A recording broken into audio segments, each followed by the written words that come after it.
تو دراصل یہ مشرقی پاکستان ہی کے حوالے سے لکھنا چاہتے تھے، پھر انہوں نے اس کو پھیلایا اور پھر اس کو انہوں نے جو اس کا پلاٹ بنایا. یہ میرا خیال. تو بات یہ ہے کہ جو میں نے اس میں بلکہ اس میں آپ نے جو پڑھا ہوگی لکھا بھی تھا کہ موضوع ایسا ہے کہ اس پہ اچھا ادب سے ہٹ کر اس موضوع پر بات کافی ہوئی ہے.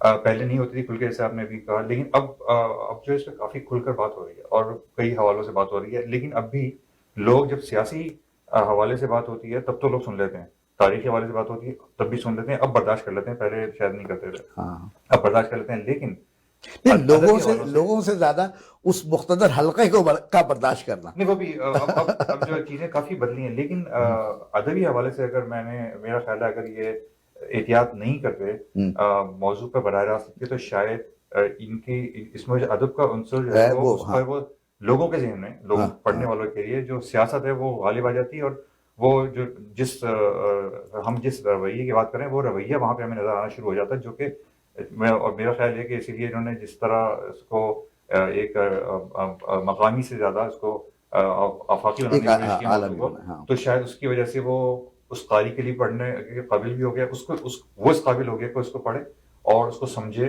اور اس تک ان کی بات پہنچے.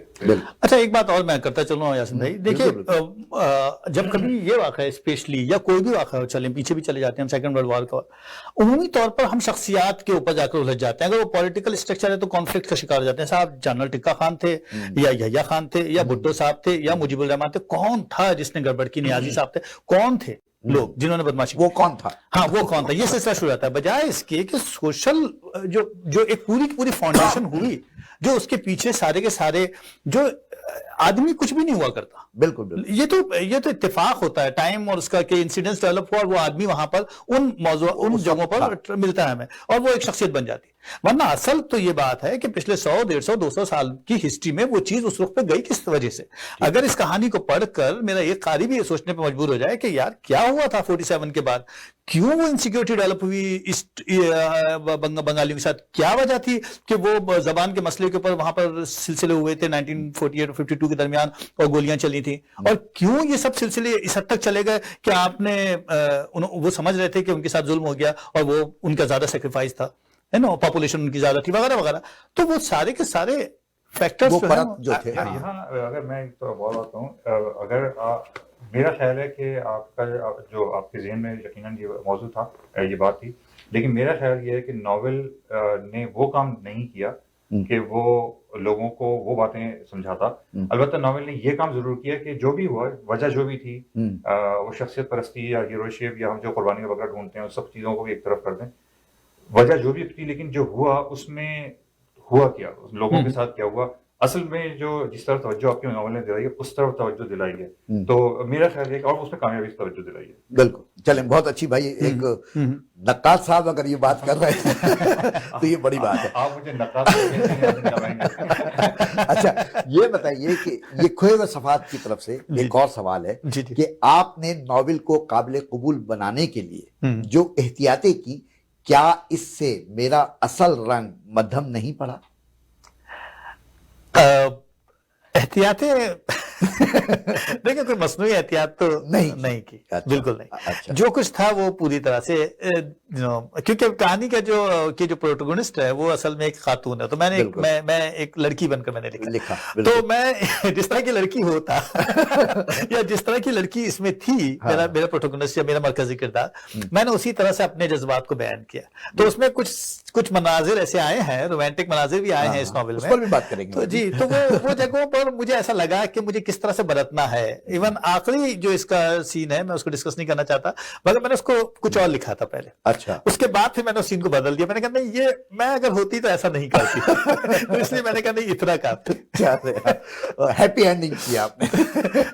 اچھا کیا میرا سوال بولڈ اینڈنگ نہیں کی. کیا آپ اس بات سے اتفاق کریں گے کہ گوگل میپ، گوگل ٹرانسلیشن اور بنگلہ دیش کے لبریشن وار میوزیم نے آپ کے اس ناول کو بہت سہارا دیا؟ بالکل کیا، بالکل سچی بات ہے کہ میرا تو بنگلہ دیش جانا نہیں ہوا اور نہ ہی میں پولینڈ میں تھا سیکنڈ ورلڈ وار کے. تو مجھے ایسا لگا کہ جب میں پولینڈ کی سیر کر سکتا ہوں, جب میں سیکنڈ ورلڈ وار کے لیے گوگل سے جا سکتا ہوں, میں نے اس دوران بہت سی چیزیں دیکھی پیچھے جا کے, کئی ایک چیزوں کو ریویو کرتا رہا اور اپنے طور پر جس طرح سے ایک رائٹر عام طور پر کرتا ہے کہ یار اس کو اس طرح سے لکھ دیں گے تو یوں بات بن جائے گی.